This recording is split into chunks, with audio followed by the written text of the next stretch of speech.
Jungle. Audio Jungle.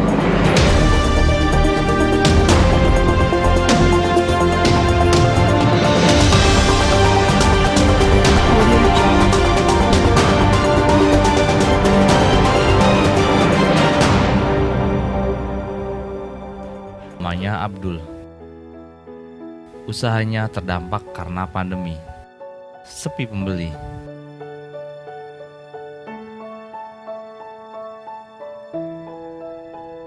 Tapi tidak ada kata untuknya, hanya berdiam diri.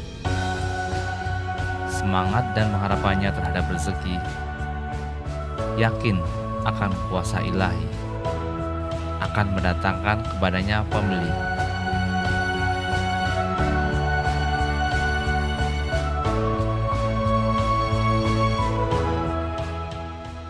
Di saat seperti ini, kita harus punya rasa empati. Membantu sesama, berbagi rezeki adalah wujud syukur atas karunia yang diberikan ilahi.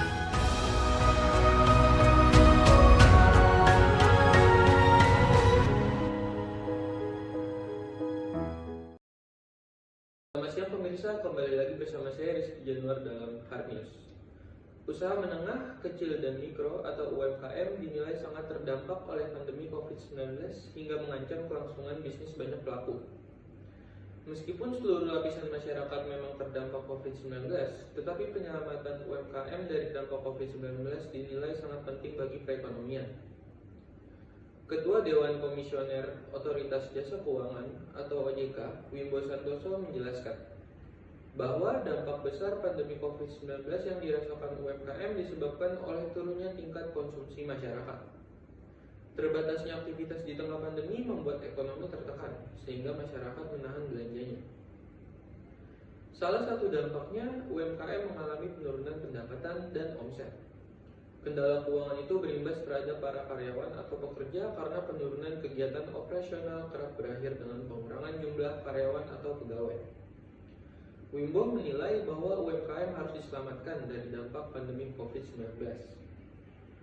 Hal tersebut karena sektor UMKM merupakan tulang punggung perekonomian Indonesia, dengan kontribusi mencapai 57,24% dari total produk domestik bruto atau PDB Indonesia. Berdasarkan data Kemenpop, UKM sebanyak 99,99% dari total pelaku usaha atau setara dengan 64 juta pelaku usaha berasal dari UMKM.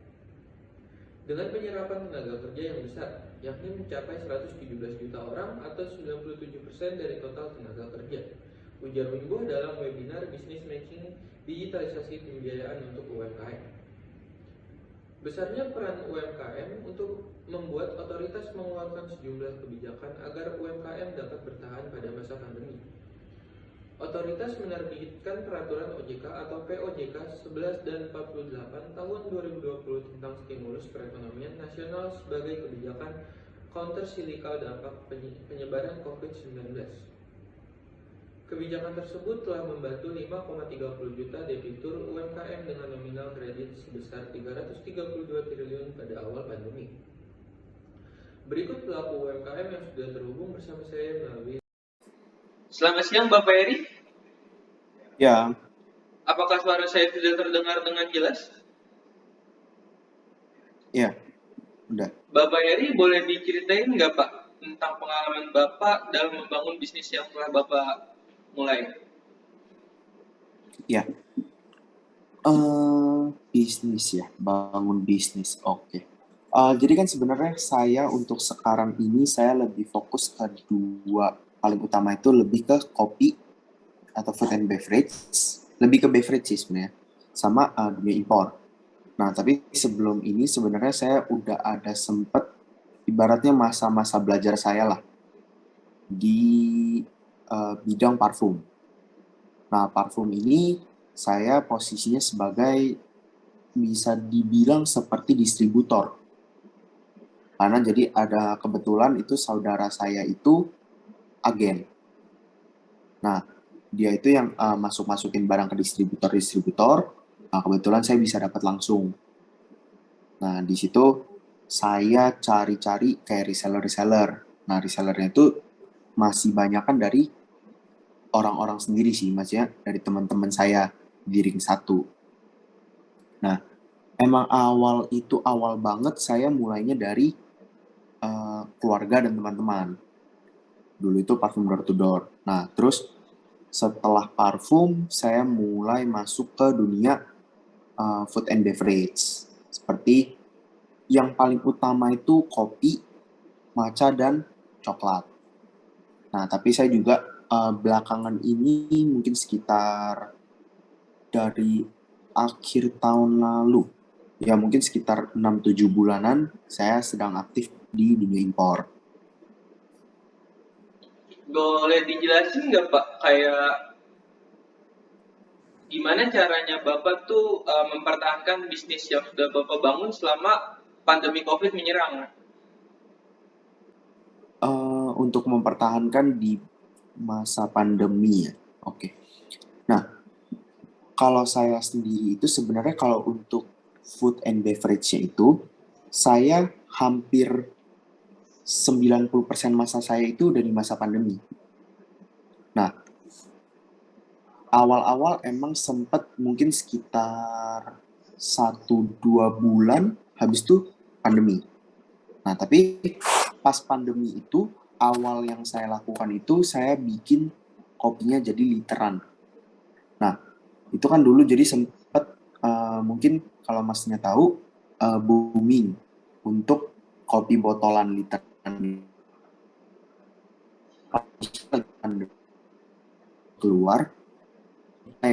keluar untuk nganterin minumannya, jadi mereka bisa tetap ngopi di rumah. Nah, itu kenapa akhirnya kita rebranding jadi cafe at home gitu. Nah, kalau untuk impor sendiri itu jujur saya baru mulai sekitar 6-7 bulanan ini, berarti kan itu di masa pandemi. Nah, justru di masa pandemi itu saya dapat ide untuk melakukan kegiatan itu gitu. Nah, sebenarnya sebelumnya impor ini saya udah lakuin sendiri, cuman masih dibantu oleh saudara. Nah, akhirnya saya sekarang udah langsung terjun sendiri, saya langsung berhubungan dengan supplier sendiri, udah nggak lewat saudara lagi. Lalu sebenarnya dalam bisnis Bapak ini terlalu terdampak oleh COVID-19 atau tidak Pak? Sebenarnya kalau misalnya kita bilang terdampak ya pasti terdampak, karena kan kalau misalnya di masa pandemi itu yang permasalahannya itu bukan cuma dari kitanya gimana caranya kita berinovasi kan. Tapi kalau dalam masa pandemi itu yang menurut saya lebih bermasalah itu di daya beli customer. Nah, jadi bisnis impor saya ini kenapa akhirnya saya mulai di bisnis impor? Karena saya melihat peluang yang besar di sana. Nah, dari peluang yang besar ini karena ini hitungannya untuk harganya pasti lebih murah gitu. Jadi bisa lebih murah karena yang menurut saya yang paling utamanya itu lebih permasalahan di harga untuk di masa pandemi ini. Nah, terus kenapa saya main basisnya online? Karena di masa pandemi kita lebih sering main handphone. Nah, itu mungkin salah satu strategi saya. Saat lebih banyak mengakses handphone, kita bisa misalnya tiba-tiba kita buka misalnya saya sebut Tokopedia atau Shopee misalnya. Nah, di situ mereka hanya awal tidak ada niat belanja, tapi hanya cari-cari saja. Nah, akhirnya mereka belanja. Nah, tapi kalau memang untuk terdampak sekali, lebih ke bidang yang beverage sih. Jadi kan awalnya itu kita ada tempatnya, akhirnya kita harus close karena untuk kasnya sendiri kita belum tahan untuk mempertahankan tempatnya gitu. Nah, juga kondisinya kan waktu itu sempat PPKM dan lain-lain, jadi udah nggak memungkinkan untuk kita bikin dine-in. Jadi akhirnya kita bikinnya untuk take away saja, tapi memang kita basisnya online. Jadi bisnis saya ini rata-rata itu basisnya online. Karena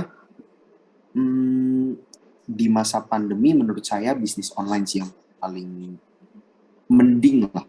Walaupun terdampak tapi tidak separah bisnis-bisnis yang basisnya konvensional. Oke, baik Bapak. Bapak boleh berbagi tips nggak Pak ke pedagang-pedagang atau orang-orang yang lain yang baru mau mulai usaha nih, gimana cara menghadapi usaha di masa pandemi ini? Iya, tips ya. Sebenarnya nggak ada tips khusus sih kalau misalnya untuk membangun bisnis itu, karena kan bangun bisnis itu nggak bisa instan juga. Ada namanya proses. Kalau saya lebih ke coba cari apa yang kalian suka, apa yang kalian mengerti, atau minimal suka. Kenapa minimal suka? Karena kalau suka, untuk mempelajarinya lebih gampang. Karena menurut saya mau apapun itu bisnisnya, harus dimengerti dulu. Karena mungkin kalau menurut saya banyak orang yang salah paham bangun bisnis itu yang paling penting produk. Kalau menurut saya, bangun bisnis itu paling penting siapa yang bangun. Nah, jadi mungkin produk memang penting, tapi dari kitanya sendiri juga harus belajar. Kita juga belajar gimana caranya tanganin kondisi ini, kondisi di mana orang daya belinya lebih rendah. Berarti kita stoknya jangan terlalu banyak. Kalau tips pandemi, sebenarnya kan kalau misalnya, ini kita ngomong untuk survive ya. Jika bisnisnya udah running sebelum pandemi, berarti kan seharusnya kita punya dana darurat untuk bisnis ini. Nah, kadang banyak yang salah, bangun bisnis, keuntungan itu jadi gaji kita. Nah, kalau saya ambil gaji dari keuntungan. Jadi misalnya keuntungan kita sebut 10 juta per bulan. Setelah saya lihat kebutuhan saya sebulan itu mungkin sekitar 5 juta. Itu udah termasuk misalnya operasional dan lain-lain untuk sayanya sendiri. Berangkat ke tempat, makan, dan lain-lain. Saya tidak akan ambil 10 juta itu. Saya akan ambil 5 juta. 5 jutanya saya putarkan kembali ke bisnis. Berarti Nah, secara tidak langsung tipsnya itu dengan meminimalisir pengeluaran ya Bapak?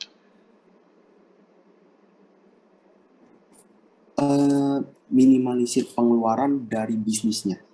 Jadi saat kita udah dapat keuntungan, kalau memang kita belum butuh-butuh banget uang itu, jangan langsung kita pakai, jangan kita buat foya-foya atau hal lain gitu. Kita fokus ke bisnisnya dulu.